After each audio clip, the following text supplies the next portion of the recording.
He's going 53 kilometers an hour per the latest radar. I decided to go to Lensburg because the sunlight there is good. And then there's the forest in the background, which is also really quite nice. Right now the light is perfect. It's still early in the morning, quite orange, and I'm looking forward to the train arriving so I can film it. I think you'll be able to see it soon because in 2 minutes it'll be at Rapperswil. Do we want it from the front or from the side? Once you arrive at the spot, it's clear you have to get moving. The very first one is usually a really big and significant test, a major and important trial to clearly see what potential difficulties and challenges we will likely face for the rest of the day. Salut qui vient.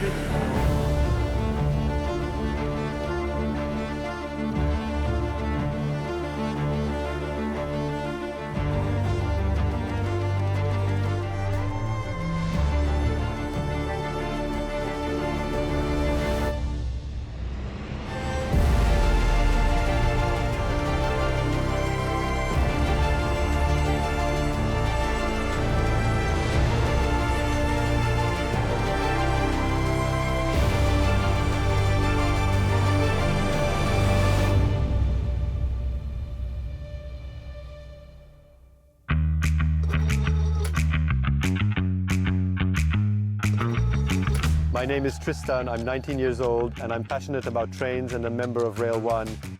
Hello, I'm Papillon. Today I'm doing the drone shots and a bit of ground camera work. My name is Mathis. I'm the coordinator and presenter of Rail 1, the Swiss railway show. It's very early today. We're expecting a huge live show. We're going to be filming for over 12 long hours. In fact, altogether we'll be covering hundreds of kilometers. So my role is to simply make sure we get from point A to point B, to properly guide the driver, Mathis in our specific case, and to meticulously choose the most appropriate and optimal routes, simply because absolutely every single second counts. With Johan, we're boarding the Trans-Europ Express, leaving the rest of the team. This means changing microphones and earpieces to ensure everything runs smoothly.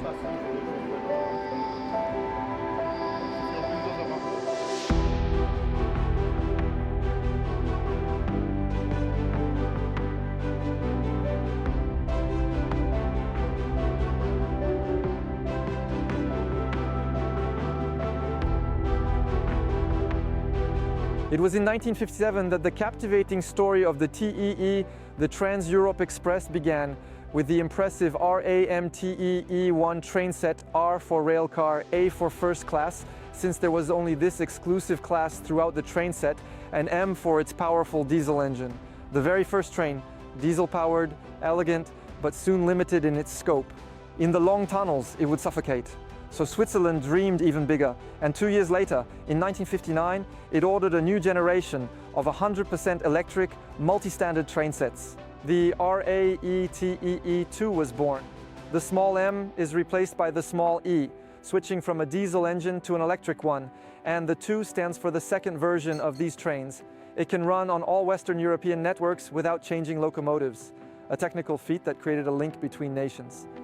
In 1961, it entered service on the Gottardo, Ticino, and Cisalpino lines all the way to Paris. It's quiet, it's fast, all of this in first class. It's a true lounge on rails. But in October 1962, the dream suddenly takes a serious hit at Montbard. Train set 1053 collides with a derailed car, a heavy tanker car, to be precise. Switzerland is shaken, but it perseveres. The train set is repaired. The others run tirelessly for over a year without a single day of complete maintenance. And it works. It's old but sturdy equipment. The service continues without fail, and the years go by. In 1966, a car is added. In 1974, the RAE are withdrawn from the Paris-Milan route, too restrictive, and redirected toward Amsterdam and Brussels. But every step forward is eventually reversed. In 1988, the TEE network is replaced by what is called the Eurocity network. The RAE changes its name and becomes the RABE, marking the introduction of second class inside these train sets. They are also commonly nicknamed the Grey Mice, a reference to their new color scheme. They were even recognized for their design. The end is near.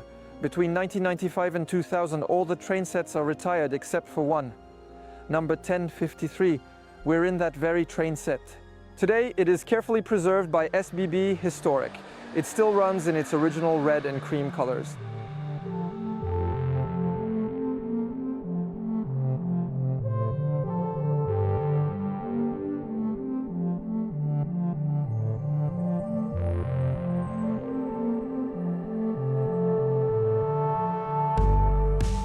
Isabelle, bonjour. Bonjour. Do you often organize this kind of very fascinating historical trip? Yes, we often organize truly memorable trips on historic trains like this particular one, the TEE, but also on magnificent steam trains. For example, every single month, on the very first Saturday, we regularly run exciting trips on the old scenic Gotthard route with the famous crocodile. We also frequently do wonderful steam journeys with the elephant, and it's always a very special and truly unforgettable experience. Today it's completely open to the public, but is it possible to hire certain trains privately? Yes, we are also proud to offer exclusive charter trains, so you can rent an entire dedicated train, for example, with your family and closest friends, or do special trips for various companies and corporate groups. It's always an incredible experience. And how can we follow you, find out about the events you organize and take part in them? You can find all the information on our website, sbbhistoric.ch. So we have all the trips and all the events listed there, and you'll also find a convenient and direct link to easily buy your tickets on Ticket Corner. Thank you, Isabelle, for being with us on the show. We look forward to seeing you on Rail 1. Thank you very much.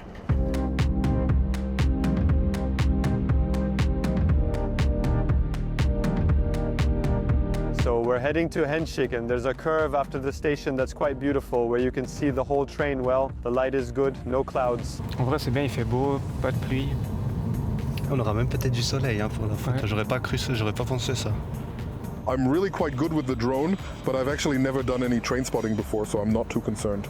But I'm happy it's a new experience for me. Vite sur le trottoir. Là, à gauche, Ouais, mais parfait, tu il y mets a là au pas de bout. circulation, et puis on reste à côté. Moi, je vais de nouveau mettre. Il y a une énorme ligne électrique là. Ça va être parfait pour le drone. Ouais. Bon, au moins on a le passage à niveau, on sera sûr d'entendre le train arriver. Sac, du coup. Là, Tu as été très content, oui, je suis très content. Sur l'iPad, vous voyez la géolocalisation du train? Où il est? Ça, on peut voir. Ouais, on peut. Attends, je regarde vite où il est. 8h40. Il arrive ici à 8h40. Ouais, dans 7 minutes. Ok. Ça va. This spotting is really fun. We're on time. We have time to set up to make a few adjustments, which is also very important.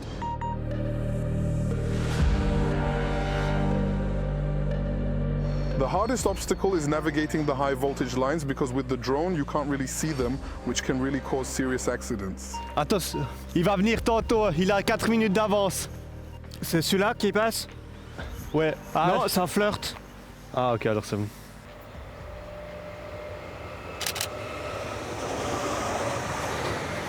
Merci Tristan. How do you choose a good spotting location? You really have to pay attention to different aspects. The most important aspect is the light. You have to make sure the sun is on your side, otherwise you won't get such a nice photo. Then you also have to consider the surroundings, make sure you have a nice environment, like nature for example. You also need to make sure you have the right equipment. But with a phone, you can already take beautiful pictures. But personally, I take photos with a camera. Ah, il part. Ah, il part.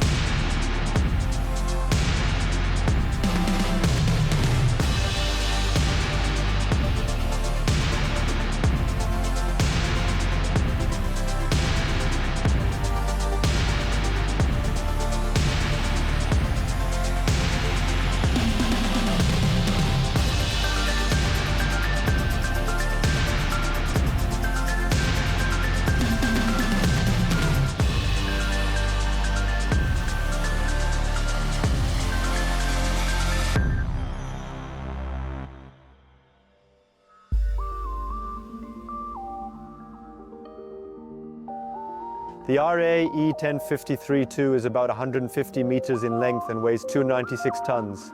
In the first class section there are 168 seats and in the dining car 54 seats. This particular train is truly remarkable for its exceptional technical versatility, as it was capable of operating seamlessly under 4 different electrification systems.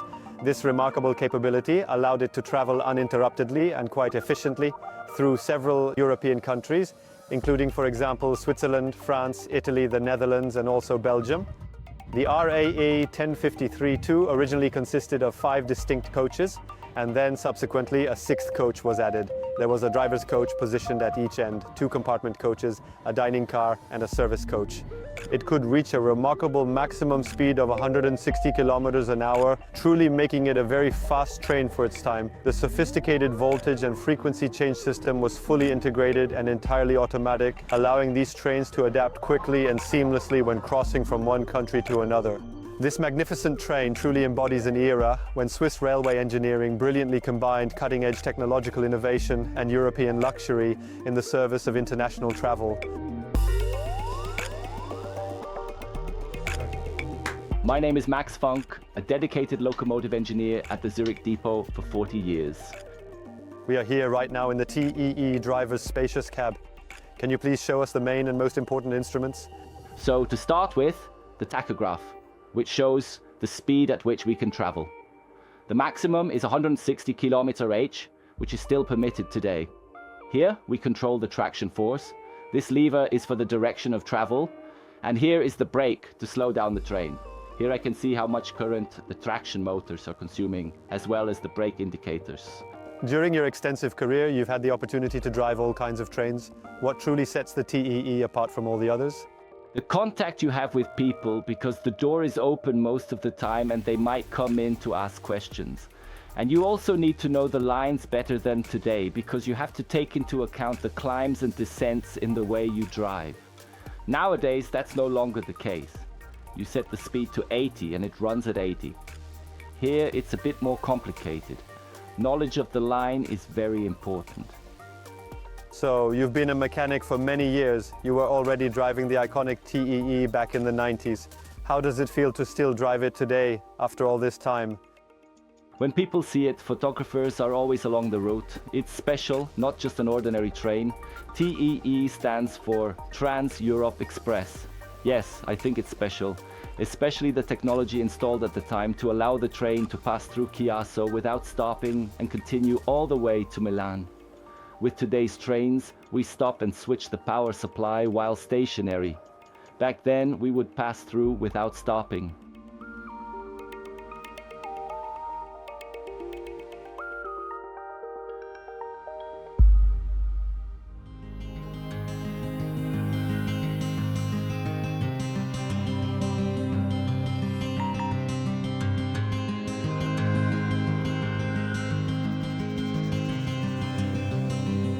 C'est clair que c'est Tristan le pro du Trainspotting, donc là je suis un peu Tu veux que je démuni. regarde quoi sur Bandbuilder? Tu vas sur Bandbuilder et tu cherches des points de spot, et c'est le site en fait où tu as beaucoup de points de Trainspotting, et tu as les exemples aussi, tu as les photos en exemple.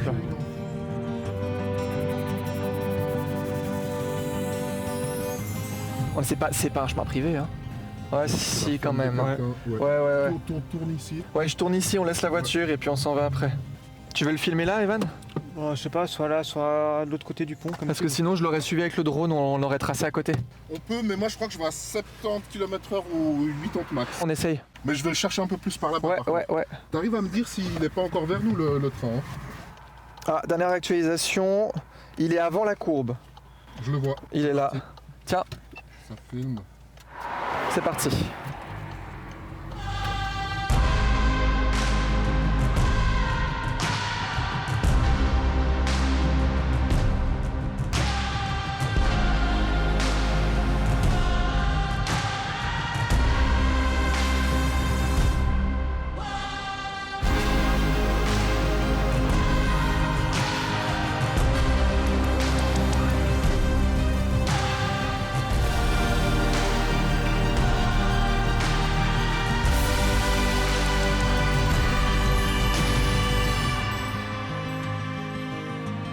I love flying my drone, and I'm not bothered that it's in the wind and over the lake.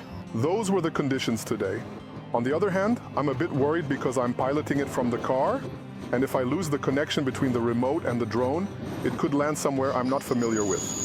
We picked up Tristan and Johan in Zug, and they took the opportunity to shoot scenes on the train. So there are 5 of us in the car. Oh, est-ce qu'on va pas l'accueillir? Il est derrière nous là, tu dis? Oui. Est-ce qu'on va pas le filmer en gare? Now we're at a very uncertain moment because we don't know if we should go to the station or if we should once again go next to a free track. Du coup, je vais pas le faire au bord de la voie. Est-ce que c'est mieux là ou est-ce que c'est mieux de la voir à l'arrivée à Moi, je Raoul? pense mieux ici que la gare. Ouais. T'as un spot là, toi, là? Ouais, j'ai un spot. Il est où? Et il est à 3 minutes. Tu nous guides? Ok. On essaye. Attends, va gentiment. Parce que là, C'est là à gauche, là? je sais pas si c'est... Non, c'est pas la prochaine, c'est celle c'est d'après. juste là, Celle-là? Ouais. Ça semble être une route déjà plus officielle. Ah ouais!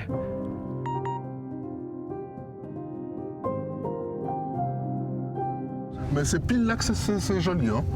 Donc ce sera par là que... Bon bah je me pose là. C'est là que tu veux? Comme ça, là? Avec le lac comme ça? Par exemple. On en parle Ouais. de ce qui passe en face? C'était prévu? Oh, c'est le Werren Express. Oh là là! Moi, je vois qu'un train. Hein. Mais même avec mes lunettes bien nettoyées, les gars. Le train, il est où d'ailleurs? Parce qu'on parle.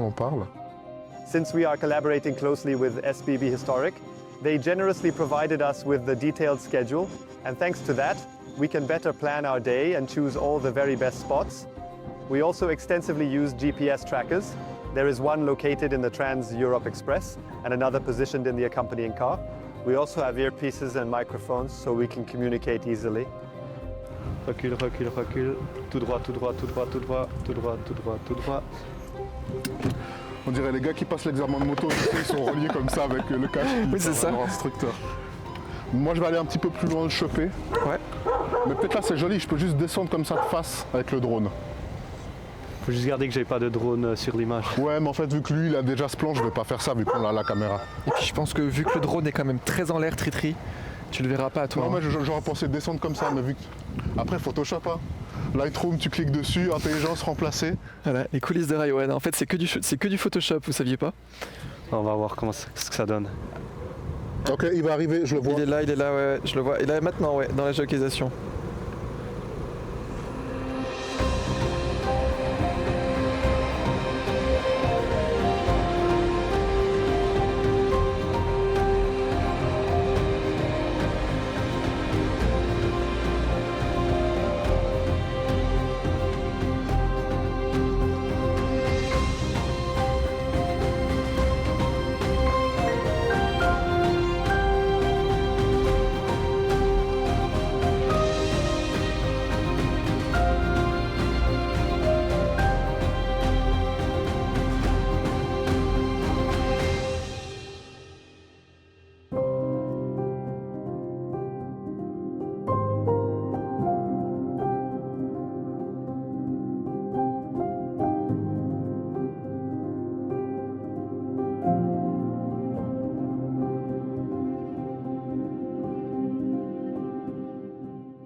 The Arth Goldhouse station might mean something to you if you're regular viewers of our show, and for good reason. We dedicated an entire episode to it, from its history to its technical aspects, not to mention its tourist appeal. It's episode 11 of season 4. You can watch it on our YouTube channel.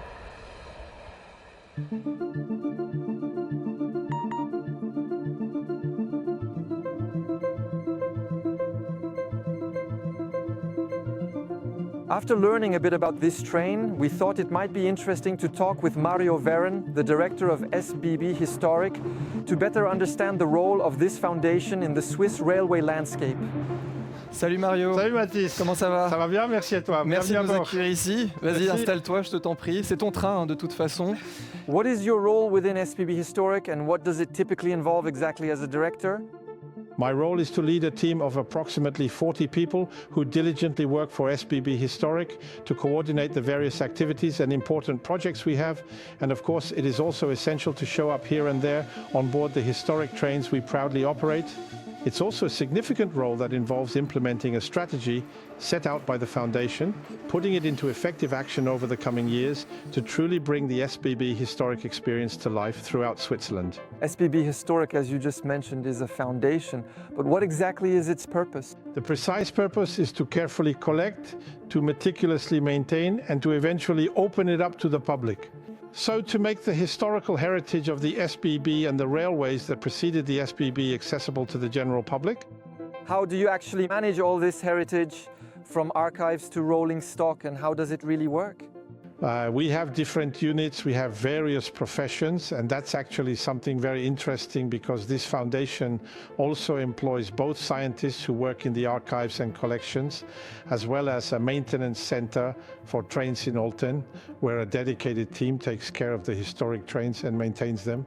We also met some time ago in Windisch during special summer broadcasts when you introduced us to some of your facilities and spoke about a particular objective.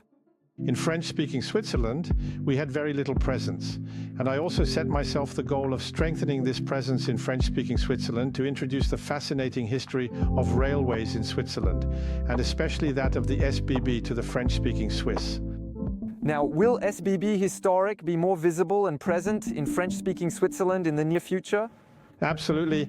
Not only in French-speaking Switzerland, but throughout the country. It's true that until now, SBB Historic was very focused on the German-speaking part of Switzerland, but we've done a lot in terms of translations, translating media, and so on. Above all, we want to renovate the St. Maurice depot, which is our main base in French-speaking Switzerland. We also have a second base in Delémont, which certainly shouldn't be forgotten. A truly magnificent roundhouse with steam engines and vintage cars, except that for now, unfortunately, the St. Maurice depot is in a rather poor condition. In the coming years, major renovation work will need to be carried out. We hope to complete this work in time for the SBB anniversary, as they will be celebrating their 125th anniversary in 2027. Last year, we already ran a Trans-Europ Express train. For the first time, we'll be going to the Montreux Christmas market, and I'd like to make this a regular event with the Trans-Europ Express going to Montreux, and I hope that people from French-speaking Switzerland from Biel will respond positively, and that they'll join us on board the train to celebrate this wonderful Christmas market in Montreux. And as we mentioned at the beginning of the show with Isabelle, don't hesitate to check the SBB Historic website to see all the events. We hope this Christmas market train will be a success. How can we support you to ensure that these activities and this archiving can continue for SBB Historic? So, obviously, we are an integral part of SBB, which significantly helps us a great deal, but we also absolutely need the generous contributions from the many dedicated donors from all over Switzerland and even from abroad. Since this year, it's been relatively easy to participate. For just 100 francs per year, you can join SBB Historic with quite a few valuable benefits, including attractive discounts in the shop and on the various special events we organize. It's very simple. And on top of that, since it's a foundation, obviously non-profit in its nature, it's tax deductible. So the message has been delivered. Thank you, Mario, and all the best for SBB Historic. Looking forward to seeing you on Rail 1. Thank you.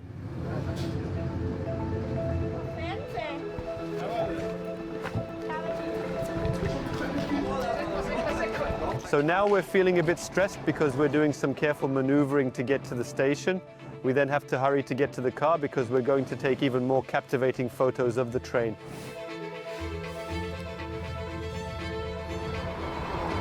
Et pit stop, hein.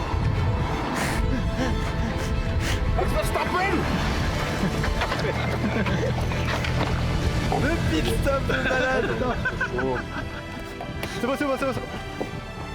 Allez-y, allez-y. Je vais mettre la tête de l'autre côté, la tête ici. Allez. Hop, tant pis. Allez.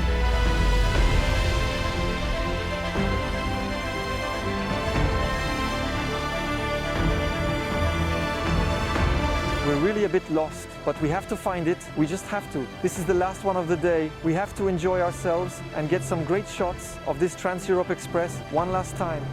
We park at the station, which was right next to the spotting point, and immediately start setting up our equipment. It's the end of the day, so we've got the routine down. We're also really tired because we've been filming for over 12 hours now. It's pretty complicated. The train is going to come out of a tunnel, there's a stream next to it and a few power lines. It's the last chance, so I really want to get a great shot, but I definitely don't want to crash the drone now or we'll lose all the footage from the day.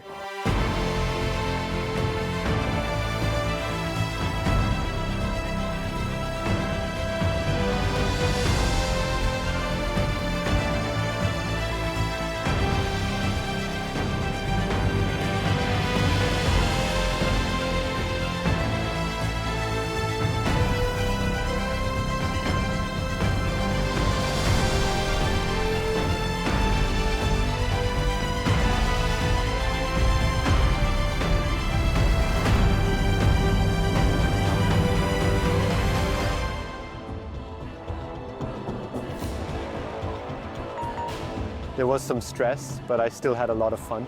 We got to see the TEE many times, especially since this train is really impressive. It's a real pleasure to see. I had a very pleasant day. I love challenges, and today, with everything we had to do, that's exactly what it was, so I could do it again. Maybe not tomorrow, but soon. A big thank you to SBB Historic for collaborating with us. Honestly, it was amazing, and all we ask is that it continues. That's Rail 1.